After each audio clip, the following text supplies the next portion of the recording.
Radio.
Buongiorno Antonino, a te la linea.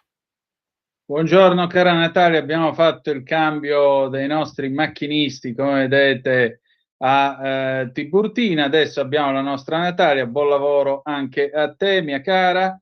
E dunque si sono fatte le 13:22, in teoria dovremmo parlare di un sacco bello, ma non abbiamo il tempo perché il tempo è troppo ridotto. Ne parleremo domani o al massimo venerdì. Intanto però noi ci avviamo a concludere questa puntata. La puntata è di A Berlino, tutto bene, chiudiamo appunto anche questo cammino con il nostro Roberto Giardina, parliamo della Germania, parliamo di tutta una serie di vicende che stanno succedendo dal possibile arrivo di una sindachessa di origini turche in quel di Berlino, all'AfD, a quello che rappresenta e molto altro ancora. Per cui direi che a questo punto noi possiamo tranquillamente mandare in onda A Berlino, tutto bene, con il nostro Roberto Giardina, che voglio ringraziare ancora una volta per tutto ciò che egli ha fatto per questa trasmissione e naturalmente per il contributo che ha dato insieme a tutti gli altri amici che hanno generosamente dato il loro tempo e la loro capacità in questi anni per Zoom e per tutte le trasmissioni che il sottoscritto ha condotto qui. E che dire di più, che poi alla fine di questa nostra lunga chiacchierata ci saluteremo con Luis Miguel, noi ragazzi di oggi del 1985. Grazie per essere stati con noi e ricordate che malgrado tutto the best is yet to come, il meglio deve ancora venire. Noi ci ritroviamo domani alle ore 8:30, come sempre, con la rassegna stampa. Vi ha parlato Antonino Danna. Buona giornata. Va ora in onda A Berlino tutto bene, Germania, Italia ed Europa nelle parole di Roberto Giardina. A Berlino che giorno è? A Berlino che giorno è? A Berlino che giorno è? E allora l'immenso Roberto Giardina, peraltro con una temperatura, pensate, di ben... io non ho manco il coraggio di dirlo, 19 gradi, signori, vi parla per questo nostro ultimo appuntamento qui su Radio Libertà con A Berlino tutto bene. Io ti voglio ringraziare come sempre, Roberto, perché sei, oltre che uno splendido professionista, soprattutto uno squisito signore di un'eleganza che non si usa più, e ti posso garantire che a me, per quanto riguarda la mia persona, fa sempre bene parlare con delle persone ben più civili di me, quindi ti ringrazio anche per queste lezioni di stile che mi hai dato. No, perché io ti ringrazio dei complimenti che spero di meritare, ma ne dubito, e non sono più signori di te, per carità. Siamo tutti meridionali noi, e quindi abbiamo un'altra tradizione, insomma. Decisamente. Senti, se vuoi, insomma, introduciamo il primo argomento di quest'oggi, scendiamo a cose un pochettino più basse, perché ahimè, insomma, qua sta crisi di Ceuta ha fatto rasentare una crisi tra Italia e Germania, ma ora Merz che cosa vuole? Ci vuole bagnare pure lui il pane nella polemica tra Italia e Spagna? Che sta succedendo, scusa? Ma in realtà non è che Merz entra nella polemica tra la Meloni, perché si reagisce sempre per motivi interni. Si vota in 3 regioni, cioè in 2 regioni dell'est e anche a Berlino in settembre, che è una città-stato, quindi le sue elezioni hanno un valore, diciamo, nazionale, e le cose per il partito di Merz, i cristiano-democratici, sono messe molto male. E quindi uno dei punti centrali è questa immigrazione incontrollata. E lui reagisce dicendo: adesso rimando dei profughi che sono arrivati in Germania illegalmente, in Grecia e in Italia. Però la situazione in pratica è molto diversa. Cioè, poi lui nell'ultimo anno, nel 2025, la Germania ha cercato di rimandare indietro 35.900 profughi, e in realtà per vari problemi burocratici, opposizione dei paesi in cui dovevano tornare, sono state realizzate soltanto 5.700 espulsioni, quindi diciamo il 15%, e quindi andrà a finire anche così per quanto riguarda l'Italia, insomma. Certo. Ecco, ma quindi insomma qua si tratta solo ogni volta di fare che chi grida più forte la vacca è sua, funziona così? Sì, diciamo che adesso il punto centrale è di una profuga somala che è arrivata in Germania il 22 marzo e che i tedeschi già da alcuni giorni, quindi forse anche prima, adesso le date non vengono comunicate, ma forse prima anche di Ceuta, era stata espulsa in Italia. L'Italia non ha risposto nei termini prescritti, e quindi chi tace acconsente praticamente questa giovane dovrebbe tornare in Italia. Che poi ci torni è un punto interrogativo, perché poi lo ribadisco sempre, la Germania è uno Stato federale e ogni regione ragiona a modo suo. Per esempio a Colonia, che è in Nord Rhenaria-Westfalia, 500 espulsioni non sono state approvate dal governo locale, quindi dove governa ancora, diciamo, il Partito Socialdemocratico, oppure ci sono nel governo regionale anche i Verdi o anche la Link, ognuno reagisce alla sua maniera. Mamma mia, che nazione. Senti, ma alla fine della fiera come pensi che si risolverà questa vicenda tra Italia e Germania? Perché cioè, stupisce che siamo 2 governi conservatori e però, cioè, passate le elezioni, Gabbato lo santo, e quindi non c'è più l'emergenza dei dublinanti. Sì. No, anche perché io ho letto che diciamo, il Consiglio dell'Unione Europea ha dimostrato la sua solidarietà con Sanchez, ma sono tutti comunemente preoccupati. La Germania ha raddoppiato i controlli alle frontiere, perché naturalmente tutti si meravigliano che gli spagnoli non si siano accorti di quanto stava accadendo in Marocco. Cioè, se arrivano 60-70 mila profughi, non è che da un giorno all'altro partono, quindi ci deve essere qualche segnale, non se ne sono accorti.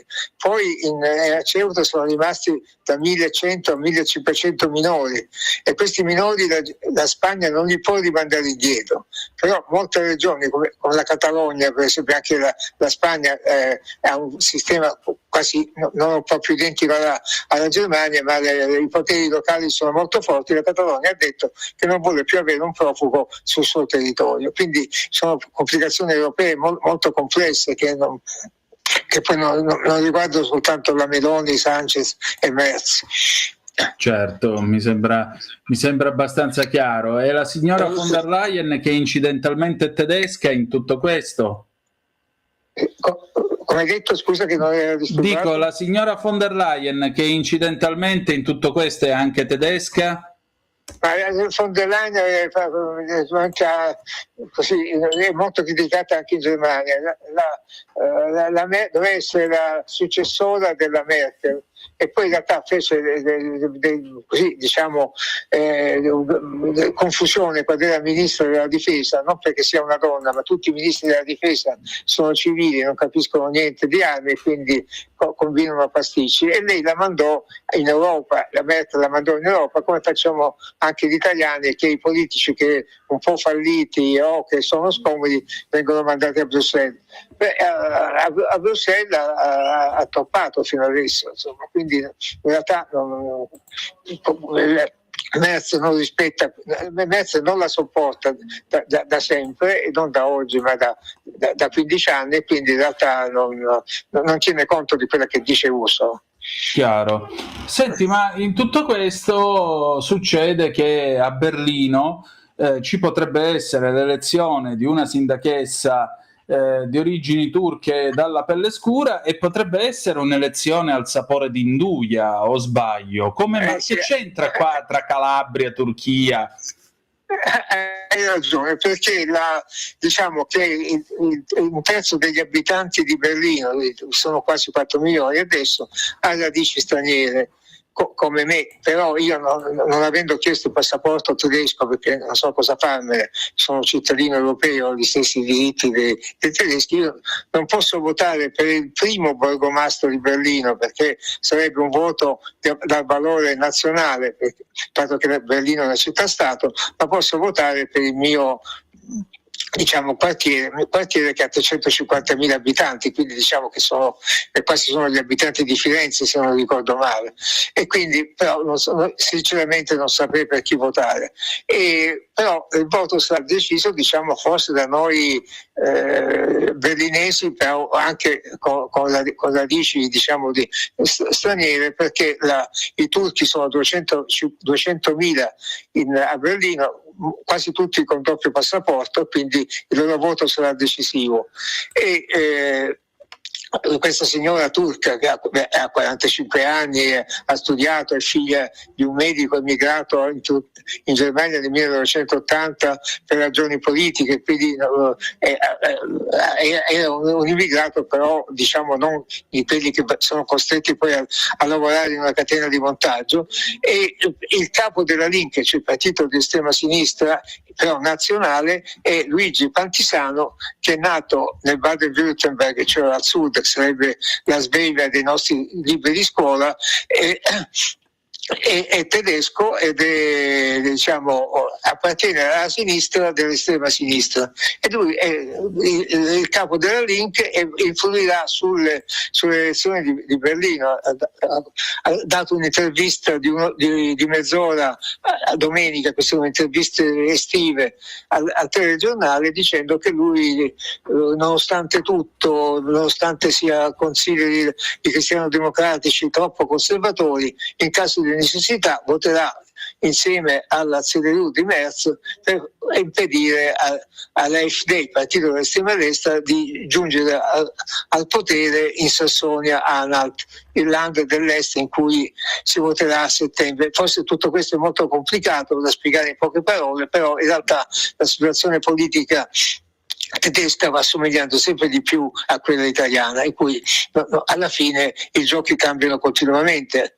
Decisamente. Guarda, veramente sempre più sorprendente.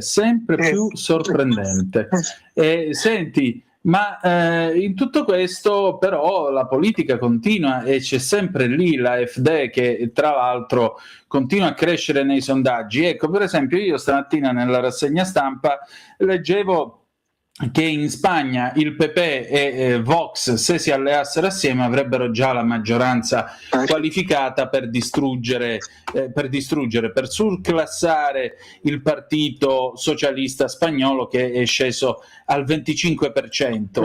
E io non oso immaginare se l'AfD si alleasse per esempio con la CDU-CSU a che numeri bulgari arriverebbero in Parlamento. Ci sono delle proiezioni così, i tedeschi ne fanno su qualsiasi cosa.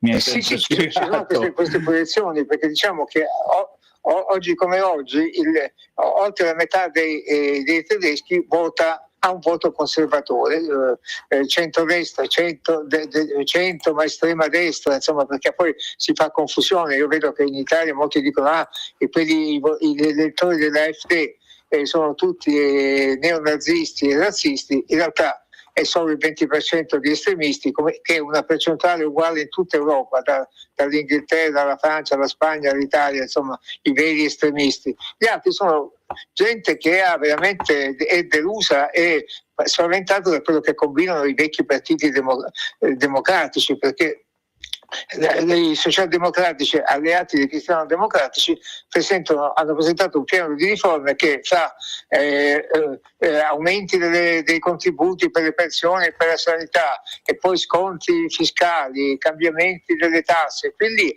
alla fine quelli che vengono stangati sono quelli che cominciano ad avere uno stipendio da 3.000 euro lordi al mese, ma 3.000 euro lordi al mese, dato che in Germania il lordo comprende anche le trattenute per la sanità e per la pensione, scendono a poco più di 2.000 euro per chi è scapolo, e quindi se paga anche l'affitto se la cava appena per campare e viene considerato un contribuente benestante, e colpiscono il ceto medio, e questi hanno figli, devono pagare un affitto, e quindi alla fine si arrabbiano anche contro gli immigrati che hanno contributi per miliardi. Soltanto quelli che hanno il reddito di cittadinanza, anche se non sono ancora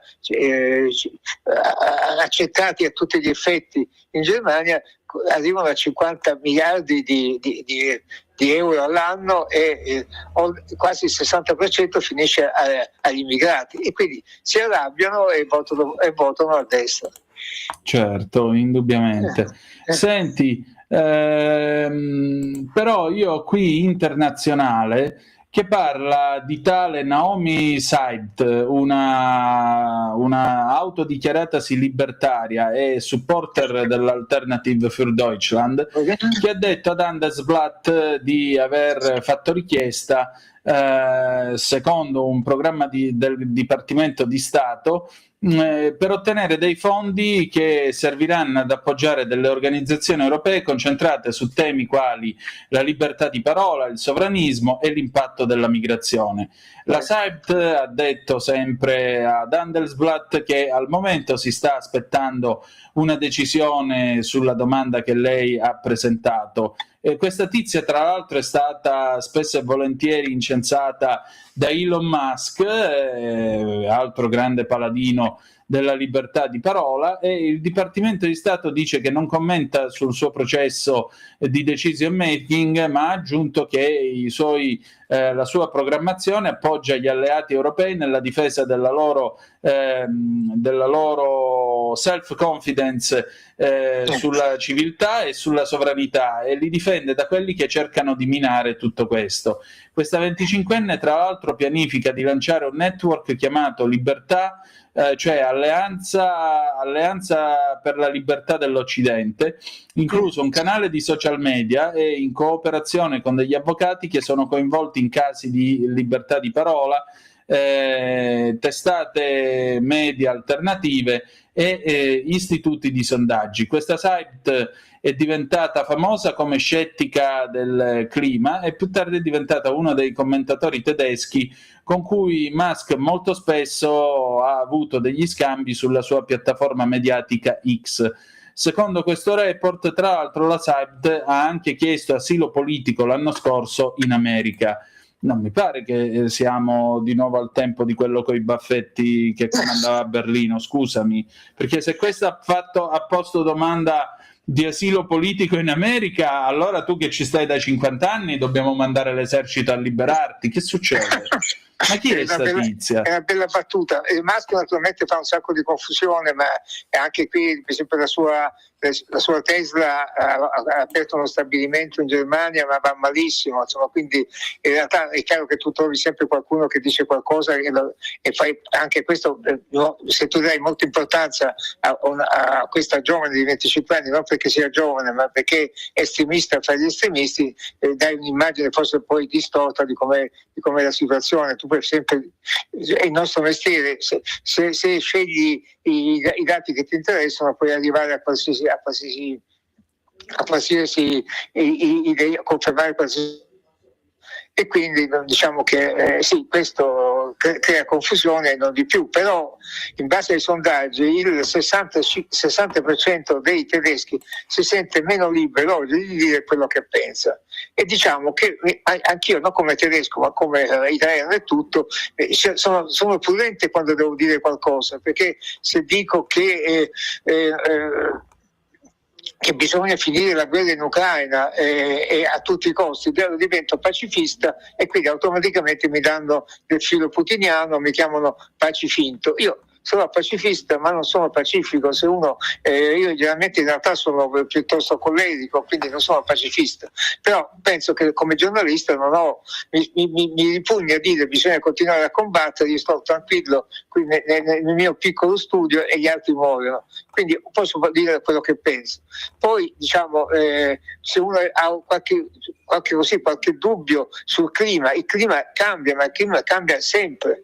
Diciamo le Madonie, le montagne al centro della Sicilia, quando io andavo così come ragazzo nei sentieri, trovavo conchiglie fossili a 800 metri d'altezza. Certo. Millenni di anni fa o centinaia di migliaia di anni fa saranno state sott'acqua. Prima o poi, fra 500.000 di anni, la Sicilia sarà diventato un isolotto in mezzo al Mediterraneo cresciuto di 10 metri, non lo so. Quindi però è chiaro che noi inquiniamo, ma l'inquinamento non è l'unico fattore decisivo per quello che sta succedendo.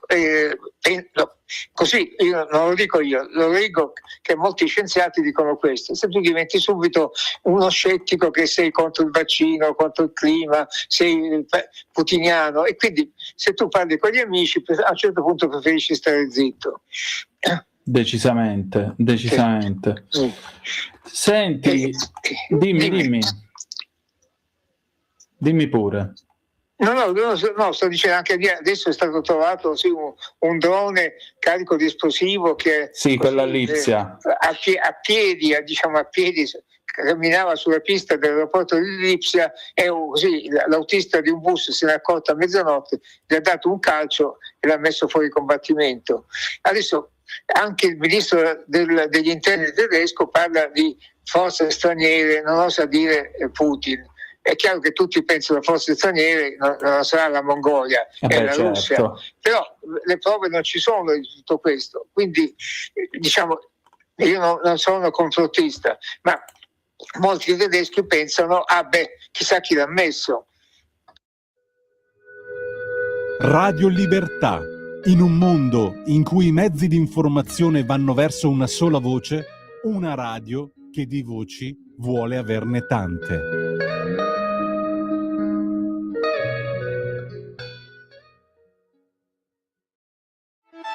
Stai ascoltando Radio Libertà, la tua voce libera, senza filtri né censure, la tua radio.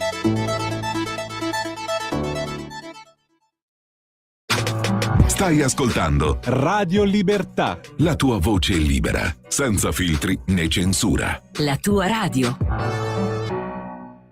Quindi però uno ha il diritto di avere tutti i dubbi che vuole.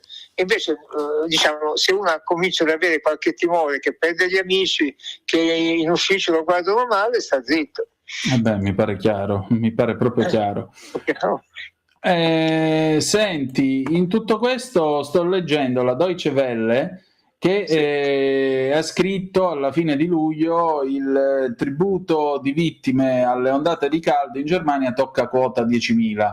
Il tributo del 2026 ha già sorpassato qualunque totale annuale dal 2016 e ci si attende che questo valore salga nel momento in cui delle altre temperature molto più calde prenderanno il sopravvento. Almeno 10.000 persone sono morte in connessione con le temperature molto elevate in Germania quest'anno, molte di più rispetto a ogni anno completo dal 2016. Queste sono delle stime del Robert Koch Institute.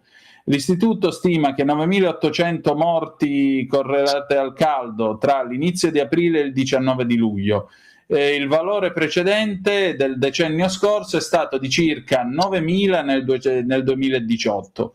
Più di 5.000 delle morti di quest'anno sono collegate all'intensa ondata di caldo della seconda metà di giugno, quando le temperature hanno toccato 42 gradi Celsius in alcune aree. Il servizio climatico dell'Unione Europea Copernico dice che giugno 2026 è stato il giugno più caldo mai registrato nell'Europa occidentale. L'ufficio statistico federale tedesco riferisce che le morti nella settimana dal 22 al 28 giugno sono state del 32% più alte dello stesso periodo l'anno scorso. L'istituto Koch attribuisce almeno 5.100 morti durante tale periodo al calore, alle temperature eccessive. Tu che ne pensi? Beh, tanto appunto, come dici tu, i dati si teme che i morti siano saliti. Infatti l'ultimo dato di ieri è che in Germania sono morti 11.900 persone per l'eccessivo calore. E anche, dipende anche dal fatto che qui non esiste l'aria condizionata. Io abito in un palazzo che della fine dell'Ottocento, c'è le mura spesse quasi un metro e sto fresco, ma non ho l'aria condizionata. A Roma ho l'aria condizionata che uso poco perché non bisogna esagerare, non per il conto della luce elettrica, ma se esageri con la temperatura poi non fa bene alla salute. Ma qui non c'è aria condizionata negli ospedali, non c'è nelle residenze per anziani e non c'è aria condizionata negli autobus, nella metropolitana, se non in alcune vetture, e quindi questo ha contribuito a provocare dei morti. E poi la situazione qui è pesante anche dal punto di vista, molti trasporti avvengono via fiume, lungo l'Elba e lungo il Reno. Il Reno è in secca, in certi punti le chiatte navigano su 30 centimetri d'acqua prima di toccare il fondo, e sono chiatte enormi con 5 piani di container, quindi devono avere meno carico o devono fermarsi. Adesso si teme che addirittura il Reno venga interrotto in due, cioè le chiatte possono arrivare fino a Magonza, diciamo a centinaia di chilometri dal mare del nord, e poi proseguire da Colonia fino in Olanda, e quindi la situazione è drammatica. Hanno autorizzato sabato e domenica i camionisti a girare anche al weekend, creando addirittura nuove code chilometriche perché si tornava dalle vacanze. Quindi, e tutto, naturalmente questo provoca l'aumento del prezzo dei generi alimentari, di tutte le merci che vengono trasportate via fiume, e questo crea ancora più timore per l'autunno. Decisamente. E senti, un'ultima cosa che mi colpisce molto, la leggo su politico.eu. I commentatori tedeschi lo chiamano un miracolo moderno, cioè centinaia di migliaia di fedeli nel paese abbandonano le loro chiese ogni anno, i soldi però continuano ad affluire. Almeno 660.000 persone hanno lasciato formalmente le chiese cattoliche e protestanti nel 2025, liberandosi automaticamente di una tassa che viene caricata ai membri registrati come una quota della loro tassa sulle entrate, immagino sia l'IRPEF. Malgrado l'esodo, le due istituzioni hanno raccolto più di 12 miliardi e mezzo attraverso la tassa sulle chiese per l'anno fiscale 2025, un valore più alto dei 12,4 miliardi del 24. Il miracolo apparente ha una chiara spiegazione, cioè l'aumento degli stipendi e il sistema progressivo tedesco rappresentano che il gregge sempre più ridotto paga però di più. In prima battuta questo sviluppo sembra essere contraddittorio, dice un portavoce della Chiesa Evangelica in Germania, l'organizzazione che rappresenta tutte le chiese regionali protestanti del paese. La ragione è che la tassa sulla Chiesa è calcolata sull'IRPEF del singolo. I membri delle chiese tedesche, cattoliche e protestanti e anche alcune comunità ebraiche pagano questa tassa religiosa aggiuntiva che equivale all'8 o 9% del loro imponibile IRPEF, anche se non vanno a messa o non vanno a seguire il sermone in sinagoga. Nel 2021, nell'ultimo anno per cui ci sono dei dati, diciamo così, reperibili, oltre 29 milioni di persone hanno pagato la tassa sulla Chiesa in Germania, rappresentando quasi la metà di tutte le entrate dei contribuenti della più grande economia europea. Cavolo, ma che sta succedendo anche qui? La Germania è un paese ateo, mi pare strano. No, non è un paese ateo, però diciamo che nell'ex Germania Est la percentuale di atei, grazie anche al regime comunista, era il più alto del mondo. Sì. Però va spiegato bene, perché in Italia uno paga una parte alle chiese che indica all'associazione che vuole delle tasse che già pagherebbe. In Germania, come hai detto tu, si paghi in più. L'8 e il 9% in alcuni rari, dipende anche lì dalle regioni, in alcuni arrivi a pagare solo il 6%, ma è notevole perché man mano che aumentano il costo della vita e tutto, quindi alcuni escono dalle chiese solo per motivi economici, non perché sono scettici.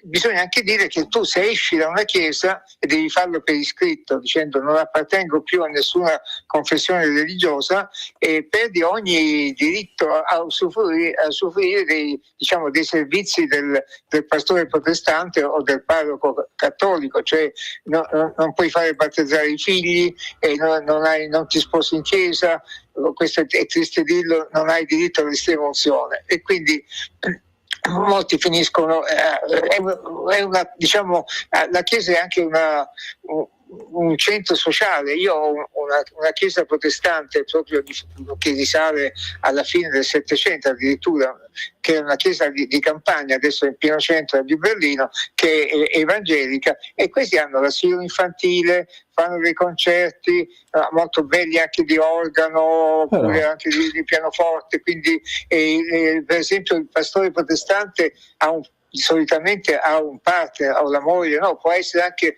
un compagno, può essere il pastore che è eletto dalla comunità, può presentare il suo compagno uomo se è omosessuale, oppure ci sono molti anche pastori donne, e presenta la sua compagna, e la comunità dice sì, va bene, o dice no, ma dicono sempre che va bene. Io però ho parlato una volta con il prete della comunità italiana a Berlino, che era molto simpatico, che andava vestito in jeans e maglione, e lui ha detto: ma io quando viene un fedele a chiedermi qualcosa non gli chiedo di dimostrare che ha pagato le tasse, a me non interessa. Quindi poi la Chiesa, anche diciamo che quella cattolica almeno, poi è molto utile. Sì, appunto, anche perché sai, questo io lo ricordo quando studiavamo canonico all'università, c'era sempre questo momento divertente, perché appunto il professor Feliciani, che voglio salutare, grandissimo canonista, ci spiegava che in Italia stavano nascendo tutti questi gruppi per lo sbattezzo. Scusa un attimo, possiamo un secondo solo? Sì, certo. Ecco appunto questi gruppi per lo sbattezzo che in Italia sorgono pure, però diritto canonico ci dice che il battesimo come sacramento è indelebile, quindi in realtà è soltanto questa cosa di cancellarsi dai registri alla parrocchia semplicemente a fini fiscali. Sì, questo, però qui ovviamente tu in Germania, che sono molto rigidi, se tu dici di non appartenere a una chiesa poi non puoi chiedere di essere aiutato da questa chiesa, e dipende dal pastore o dal prete, quindi quindi è sempre un rapporto, diciamo, personale di volta in volta, ma io credo che la Chiesa si comporti in maniera molto umana, più umana di quanto uno sospetti. Certo. Senti, per concludere, allora la domanda che ti pongo al solito: a Berlino tutto bene? A Berlino tutto bene, ormai qui, almeno a Berlino, perché qui le ferie cambiano da regione in regione, però da lunedì sono tutti tornati al lavoro e a scuola, e è come se fosse iniziato l'autunno. In realtà appunto le stagioni sono cambiate e siamo in piena estate. Evviva, immagino quanto saranno i ragazzini contenti di andare a scuola. Immagino, vengano a vivere in Italia allora a questo punto. Va bene. Roberto, allora grazie e al piacere di ritrovarci presto, grazie ancora. Grazie a te Antonino.